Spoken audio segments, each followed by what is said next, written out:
Hi, I'm Sabrina Winters, and I am an estate planning attorney in Charlotte, North Carolina.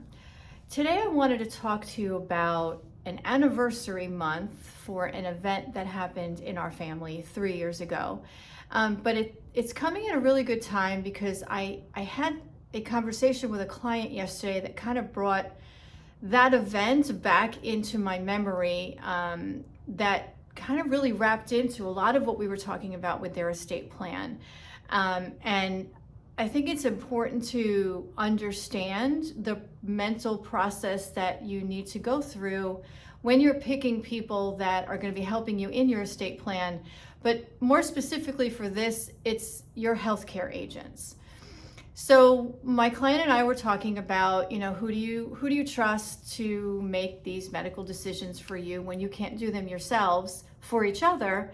And they mentioned that, their child would not be a good fit. And I said, well, do you mind sharing with me why you feel that way? Why are you saying that? And they said, he's going to be too emotional, and he'll never get it done. So 3 years ago, my mother had an event where she needed a pacemaker, and it wasn't an easy event for her. It happened to be on the weekend. It happened to be the closest hospital where they don't do permanent pacemakers on the weekends. So a temporary one was put in, and there was an issue with that. And then they had to replace that with another temporary one before they got her the permanent one. Like, there was a lot that my mother had to go through.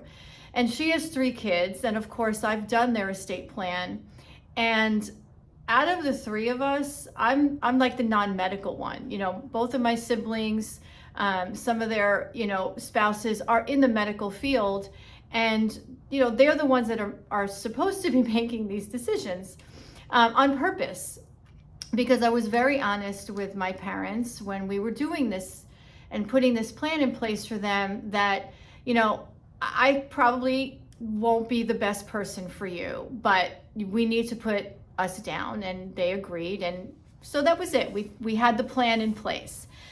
Well, they were blessed that, all 3 of her kids were there, and some of our spouses were able to be there as well. And there was a situation where it was bad for my mom, and her heart stopped.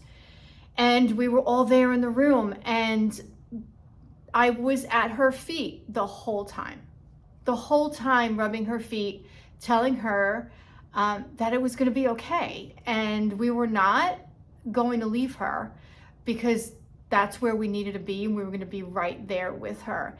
And I never thought for a second that I wanted to leave that room. Not for a second. I was going to be there the entire time, as long as she needed me.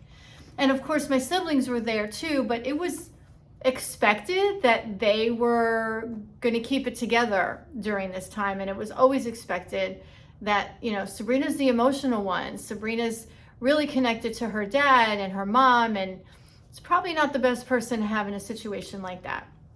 Well, thank God, everything was fine, and she made it through, and we're at the 3-year anniversary, and she's doing great. But what my clients yesterday reminded me of is that it doesn't matter so much your level of emotion. Don't minimize the chances that your emotional child is going to step in. You might want to give them the benefit of the doubt. As soon as that was done and I knew she was fine, I left that room and I did break down. Like, even I was surprised at the things I watched and the things that I did. But my mother needed me to step up in a way that I knew I had to, because my other siblings were stepping up and I had to. So the point of this message today is, when you're picking the people in your life that are going to step up and make these decisions for you, don't minimize the ones that are emotional. They might be the ones that surprise you and step up. My advice to you is have that conversation with them. Talk to them about what the possibility is in the future for them to be there for you? Who's going to be holding and rubbing your feet when you need them to be there? You might be surprised that it's the one that you didn't think could do that for you.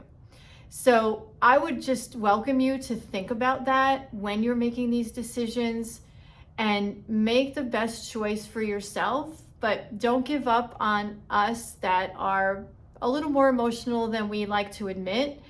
We might step up in a way that would even surprise you in a really amazing, blessed, and godly way. So that's my message to you. I thank my clients for bringing that up yesterday and for reminding me that emotional people can still step up when needed. So thank you for listening. I appreciate it. If you need an estate plan in place, give us a call or go to our email, our website, and book a call.